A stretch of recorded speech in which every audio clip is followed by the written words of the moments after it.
قال قال رسول اللہ صلی اللہ علیہ وسلم اربع فی امتی من امر الجاہلیہ لا یترکوہن الفخر فی الاحساب والطعن فی الانساب والاستسقاء بالنجوم والنیاحہ، رواہ مسلم۔ ابو مالک اشعری رضی اللہ عنہ فرماتے ہیں کہ اللہ کے رسول صلی اللہ علیہ وسلم نے فرمایا کہ زمانے جاہلیت کے 4 کام ایسے ہیں جو میری امت نہیں چھوڑے گی، یعنی 4 کام ایسے ہیں جو اللہ کے نبی صلی اللہ علیہ وسلم سے پہلے جو دور تھا، جس کو جاہلیت کا دور کہا جاتا ہے، کہتے اس دور میں 4 کام ایسے ہوتے تھے کہ وہ 4 کام یہ میری امت بھی کرے گی۔ 4 کام۔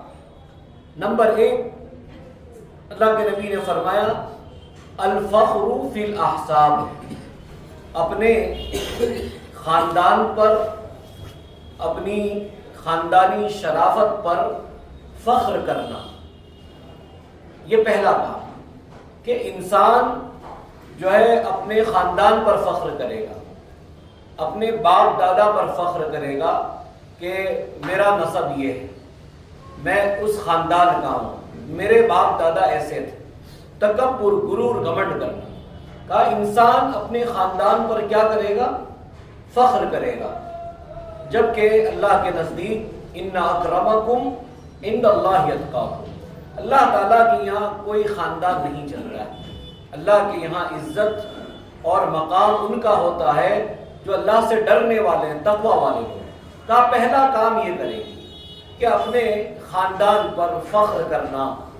نمبر 2، الطعن فی الانساب، دوسروں کے خاندان میں عیب نکالنا، دوسروں کی نسل میں عیب نکالنا کہ فلاں خاندان ایسا ہے یا فلاں شخص ایسا ہے، پتہ نہیں کس کی نسل کیسی ہے۔ دوسروں کا جو خاندان ہوتا ہے، دوسروں کا جو نسب ہوتا ہے، دوسروں کی جو نسل ہوتی ہے، ان میں عیب نکالنا۔ آپ دیکھیں سماج کو، معاشرے کو، یہ چیزیں پائی جاتی ہیں۔ مطلب کہ ہم مسلمان ہیں لیکن ابھی بھی ذات، برادری، خاندان سے باہر نہیں نکل پائے۔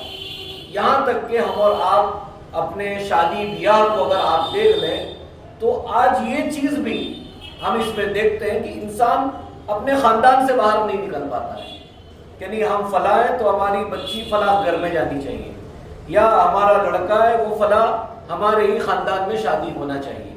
تو نبی نے کہا کہ دوسروں کے خاندان میں عیب نکالنا، آج یہ چیز بھی پائی جاتی ہے۔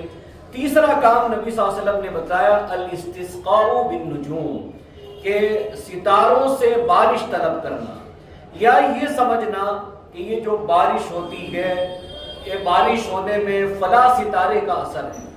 یہ الحمدللہ بہت سے مسلمانوں میں نہیں پایا جاتا، لیکن کچھ لوگوں میں پایا جاتا ہے، اور امت میں ایسے دوسرے بہت سے لوگ ہیں جن کے یہاں یہ چیز پائی جاتی ہے کہ ستاروں سے بارش طلب کرتے ہیں۔ وہ یہ سمجھتے ہیں ایسا ایسا ہوگا تو بارش ہوگی، حالانکہ بارش کا نازل ہونا اور نازل کرنا اللہ کے ہاتھ میں ہے۔ کبھی کبھی پورا آسمان کھلا ہوتا ہے، کچھ نہیں نظر آتا، آسمان بالکل کلیئر ہوتا ہے اور اللہ تعالیٰ جو ہے وہ بارش برسا دیتا ہے۔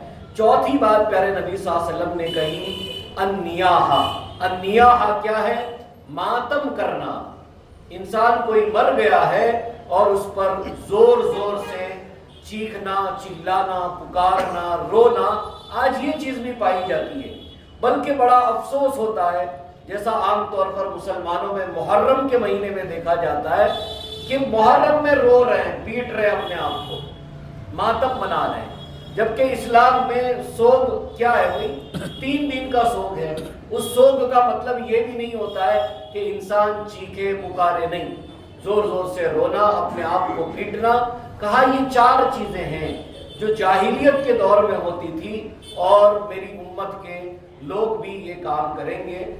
یہ 4 چیزیں ہیں، یہ نہیں ہے کہ صرف یہی 4 چیزیں ہیں، اس کے علاوہ بھی بہت سی چیزیں ہیں جو جاہلیت کی ابھی پائی جاتی ہے، لیکن اس حدیث میں پیارے نبی نے یہ 4 باتیں بتلائی ہے۔ آج کا جو سوال ہے 3 آسان سوال ہے۔ پہلا سوال یہ ہے کہ نبی صلی اللہ علیہ وسلم کو اللہ تعالیٰ نے کس عمر میں نبی بنایا؟ یعنی نبی بنے تو عمر کیا تھی؟ 40 سال۔ ہاں 40 سال کی عمر میں نبی بنائے گئے، ٹھیک ہے۔ نبی صلی اللہ علیہ وسلم کی مطلب نبوت والی زندگی یعنی کتنے سال تک وہ نبی رہے؟ 23 سال تک نبی رہے۔ مکہ میں نبی صلی اللہ علیہ وسلم نبی بننے کے بعد کتنے سال رہے؟ مکہ میں نبی صلی اللہ علیہ وسلم نبی بننے کے بعد مکہ میں نبی صلی اللہ علیہ وسلم کتنے سال رہے؟ 13 سال۔ کتنے سال؟ 13 سال رہے۔ اور مدینہ میں نبی بننے کے بعد نبی صلی اللہ علیہ وسلم کتنے سال رہے؟ 10 سال۔ تو 13 اور 23، یہ 23 سالہ جو زندگی ہے، یہ پیارے نبی صلی اللہ علیہ وسلم کی نبوی زندگی یا نبوت کا اس کو دور کہا جاتا ہے۔ اللہ تعالیٰ سے دعا ہے